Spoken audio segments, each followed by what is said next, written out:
Dear students, BA first year में geography में हमारा फर्स्ट पेपर भौतिक भूगोल है, जिसमें हम जो हमारी यूनिट फर्स्ट है उसका सबसे पहला टॉपिक हमने स्टार्ट किया था। भौतिक भूगोल का अर्थ, उसकी परिभाषा, विषय क्षेत्र, उसका उद्देश्य है, जिसके अंतर्गत हम भौतिक भूगोल का अर्थ और इसकी परिभाषाओं के बारे में इससे पहले के लेक्चर में पढ़ चुके हैं।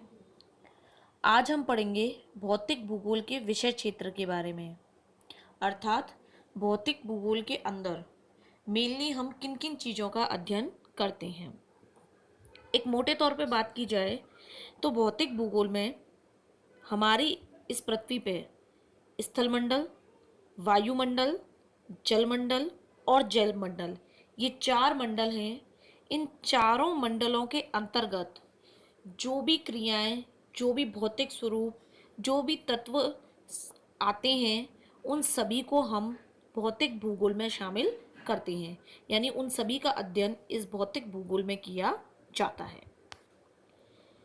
इसका जो विषय क्षेत्र है वो बहुत ज़्यादा व्यापक विषय क्षेत्र है, क्योंकि इसके अंदर पृथ्वी के आकार और पृथ्वी की आकृति को मेनली हम पढ़ते हैं। तो पृथ्वी के आकार या आकृति में जिन सब तत्वों को हम इसमें शामिल करते हैं उसको हम इसके अंतर्गत पढ़ने का प्रयास करते हैं।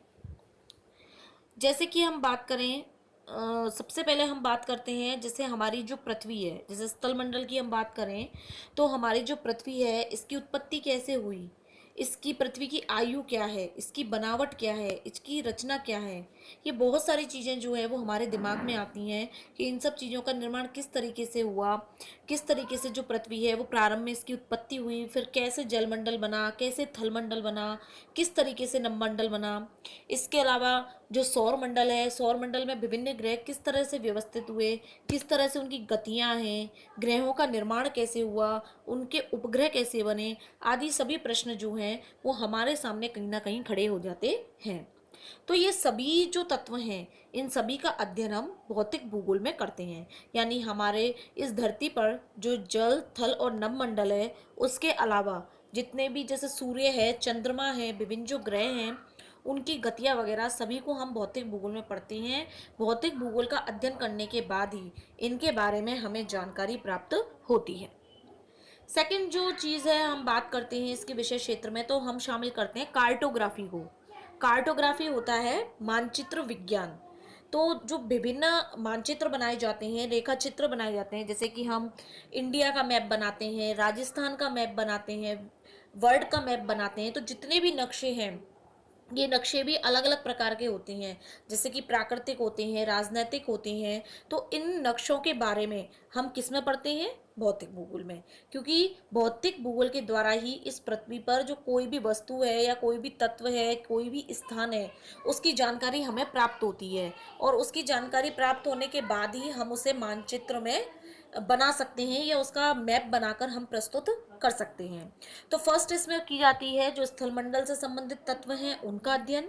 सेकेंडली इसके विषय क्षेत्र में आता है कार्टोग्राफी। इसके बाद में हम बात करते हैं वायुमंडल के बारे में। वायुमंडल, जैसा कि हम जानते हैं कि इस पृथ्वी पर जीवित रहने के लिए जो वायुमंडल है वो बहुत ही ज़्यादा ज़रूरी है, क्योंकि इस वायुमंडल में ही ऑक्सीजन का निर्माण होता है, ऑक्सीजन गैस की प्राप्ति हमें होती है।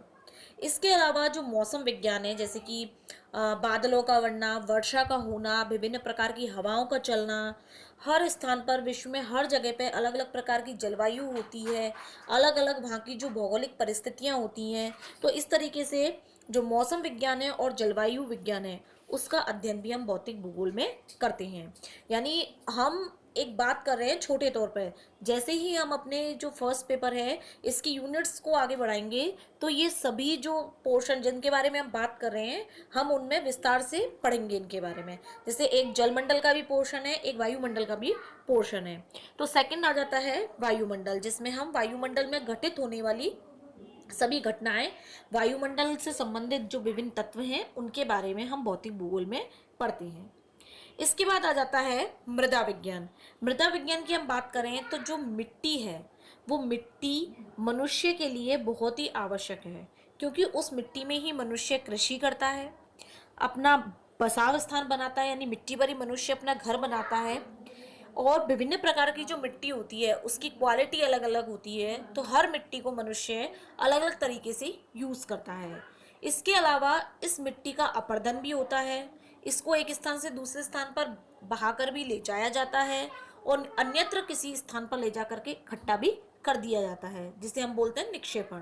तो ये सभी क्रियाएं जो हैं वो मृदा विज्ञान के अंतर्गत घटित होती हैं, जिसका अध्ययन हम मृदा विज्ञान में करते हैं। इसके बाद हम बात करते हैं वनस्पति के बारे में, वनस्पति शास्त्र।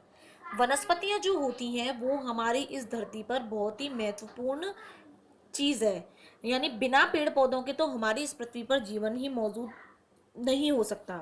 तो ये जो वनस्पति है इससे जलवायु, किसी भी क्षेत्र की जलवायु, वहाँ की मिट्टी, वहाँ की चट्टानें, उनके स्वरूप, उनके प्रकार, सब पे प्रभाव पड़ता है। तो जो वनस्पति शास्त्र है उसके बारे में भी हम भौतिक भूगोल में ही पढ़ते हैं। इसके बाद आता है हमारा जलमंडल, या जिसे बोलेंगे हम जल विज्ञान एक तरीके से। जितने भी महासागर हैं हमारी इस धरती पर, तो जो जलमंडल है इसके अंतर्गत सबसे पहले हम देखते हैं कि जलमंडल को भी दो भागों में डिवाइड किया गया है। एक तो है महासागरीय विज्ञान और एक है जल विज्ञान। तो इसमें हम सबसे पहले बात करते हैं महासागरीय विज्ञान के बारे में। जैसे कि विभिन्न प्रकार के जो महासागर हैं हमारी इस पृथ्वी पर, जो मतलब चार हमारे मेनली महासागर आते हैं इसमें। और इसके अलावा उन महासागरों में होने वाली जो गतियां हैं, जैसे कि विभिन्न धाराएं चलती हैं, ज्वार भाटे आते हैं, लहरें उत्पन्न होती हैं, टाइफून, टॉर्नेडो आदि चक्रवात आते हैं, तो इन सभी को हम महासागरीय विज्ञान में पढ़ते हैं। हमारी ये जो धरती है इस पे 75% भाग पर क्या है, जल। तो उस जल का अध्ययन भी हम भौतिक भूगोल में ही करेंगे। इसके बाद हम जैसे आगे बात करते हैं तो हम ये देखते हैं कि जो पृथ्वी है, हमारी इस पृथ्वी पर जो विभिन्न प्रकार के भू आकार हैं, यानी किसी भी स्थान पर यातायात, उद्योग, कृषि जो होती है वो किसी भी क्षेत्र में जो भू आकार है, यानी पर्वत हैं, चाहे पठार हैं, चाहे नदियां हैं, इनसे प्रभावित होते हैं। यानी किसी भी क्षेत्र की जो भू आकृतियां होती हैं वो वहाँ की अन्य क्रियाओं को प्रभावित करती है। तो ये जो पर्वत पठार वगैरह हैं इनका अध्ययन हम करते हैं जियोमॉर्फोलॉजी, भू आकृति विज्ञान में। तो भू आकृति विज्ञान भी जो है वो भूगोल के भौतिक भूगोल के विषय क्षेत्र के अंतर्गत आता है। जैसे कि वॉरसेस्टर महोदय हैं, वॉरसेस्टर ने कहा है, geomorphology is a description and interpretation of the earth's relief feature. यानी कि जो भू आकृति विज्ञान है उसमें जो पृथ्वी पर पहाड़, पर्वत, मैदान आदि जो मानव जीवन के लिए उपयोगी तत्व हैं उनका अध्ययन और उनकी व्याख्या को सम्मिलित किया जाता है। इसके अलावा हमारी इस धरती पर दो प्रकार की शक्तियां काम करती हैं। एक तो बाह्य शक्तियां जो प्राकृतिक शक्तियां होती हैं, जैसे कि वायु है, जल है, हिम है, जो भारी रूप से जो भी धरातल बने हैं उनको अपर्दित करने का काम करती हैं।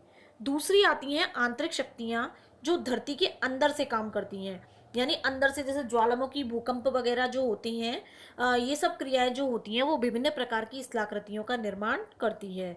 और हमारे इस धरातल पर पटल विरूपणी बल कार्य करते हैं बाह्य बलों के रूप में, जो कि इस धरती पर जितने भी भू आकार हैं उनके स्वरूप को बदलने, उनको एक नया रूप प्रदान करने का कार्य करते हैं। तो इस तरीके से जो भू आकृति विज्ञान है उसमें पर्वत, पठार, मैदानों के निर्माण, उनके स्वरूप परिवर्तन, उन पर कार्य करने वाली बाह्य और आंतरिक शक्तियों का अध्ययन किया जाता है।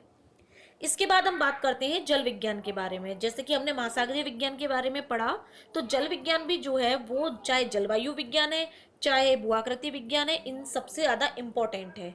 क्योंकि जैसे हमारे लिए जीने के लिए हवा की ज़रूरत है, वायु हमें ज़रूरी है, उसी तरीके से जल भी बहुत ज़रूरी है। तो जैसे कि नदियाँ हैं, नदियाँ बहती हैं, झीलें हैं, दलदली भूमि है, धरातल के अंदर भूमिगत जल है, इसके अलावा शुद्ध जल है, इन सबका अध्ययन जल विज्ञान में हम करते हैं। और जल विज्ञान के अंतर्गत ही जो भौतिक भूगोल है उसमें हमें इसके बारे में पढ़ते हैं। तो इस तरीके से हम देख सकते हैं कि हमारी इस पृथ्वी पर स्थल मंडलीय, जैसे पृथ्वी, विभिन्न प्रकार के पर्वत, पठार, मैदान आदि का अध्ययन, वायुमंडलीय तत्व जैसे कि वायुदाब की पेटियां, पवन, विभिन्न प्रकार की वायुमंडल का संगठन, महासागर यानी जलमंडल, और जैवमंडल में जीव जंतु, वनस्पति, इन सभी का अध्ययन जो है हम भौतिक भूगोल के अंतर्गत करते हैं। तो इस तरीके से इसका जो विषय क्षेत्र है वो काफ़ी व्यापक है, लेकिन हम इसके विषय क्षेत्र को यहीं तक सीमित नहीं मान सकते, क्योंकि भौतिक भूगोल में अन्य भी कुछ ऐसी चीज़ें हैं जिनके बारे में हम पढ़ते हैं, जैसे पृथ्वी की उत्पत्ति के बारे में, पृथ्वी के इतिहास के बारे में, यानी पृथ्वी की कैसे उत्पत्ति हुई, कैसे इसका धीरे धीरे विकास हुआ है, इसमें सूर्य और चंद्रमा का क्या संबंध होता है, इन सभी को हम इसमें पढ़ते हैं। इसके अलावा हम बात करें तो पृथ्वी की जो आंतरिक स्थिति है, यानी अंदर कैसी बनी हुई है, इसके अलावा उसकी आंतरिक पेटियां कैसी कैसी हैं, इसके बारे में भी हम पढ़ते हैं। तो इस तरीके से हमने देखा, अगर हम एक कंक्लूजन निकालते हैं तो जो भूगोल विषय है वो विषय जो है वो सभी विषयों से व्यापक विषय है, क्योंकि इसका संबंध अन्य विषयों से भी है, और अन्य जो विषय हैं उनके विभिन्न प्रकार के प्रश्नों के जवाब भूगोल में ही मिल जाते हैं। तो इसीलिए भूगोल को विज्ञानों की जननी कहते हैं, मदर ऑफ ऑल साइंसेस, क्योंकि इसमें कई सारे विज्ञान के तत्वों का हल हमें देखने को मिलता है। तो इस तरीके से हम देख सकते हैं कि जो भौतिक भूगोल है, भौतिक भूगोल में हम उन सभी चीज़ों का अध्ययन करते हैं जो कि मानव को प्रभावित करती हैं, यानी जो हमारे आसपास का भौतिक वातावरण है जिसका सापेक्ष प्रभाव मनुष्य पर पड़ता है, उसे हम अपने भौतिक भूगोल में शामिल करते हैं, चाहे फिर वो भूगर्भ शास्त्र हो, चाहे अंतरिक्ष विज्ञान हो, चाहे सागर विज्ञान हो। तो इस तरीके से हमने अपने 2 लेक्चर्स में भौतिक भूगोल क्या होता है और भौतिक भूगोल के अंदर यानी उसके विषय क्षेत्र में हम किन किन चीज़ों को शामिल करते हैं इसके बारे में पढ़ा। यानी हम ये देखते हैं कि मेनली देखें तो हमारे आसपास का जितने भी भौतिक तत्व हैं, यानी भौतिक वातावरण की जो फिजिकल जितनी भी एक्टिविटीज़ होती हैं उसको हम इसके अंदर शामिल करेंगे। तो अर्थ और विषय क्षेत्र के बाद में हम बात करेंगे इसके विभाग, यानी इसके भौतिक भूगोल की कौन कौन सी शाखाएं हैं और एक इसके उद्देश्य क्या हैं। तो ये जो हमारा टॉपिक है इन 4 इम्पोर्टेंट बिंदुओं पर बात करने के बाद में ख़त्म होता है। उसके बाद फिर हम अपने नेक्स्ट टॉपिक्स को स्टार्ट करेंगे।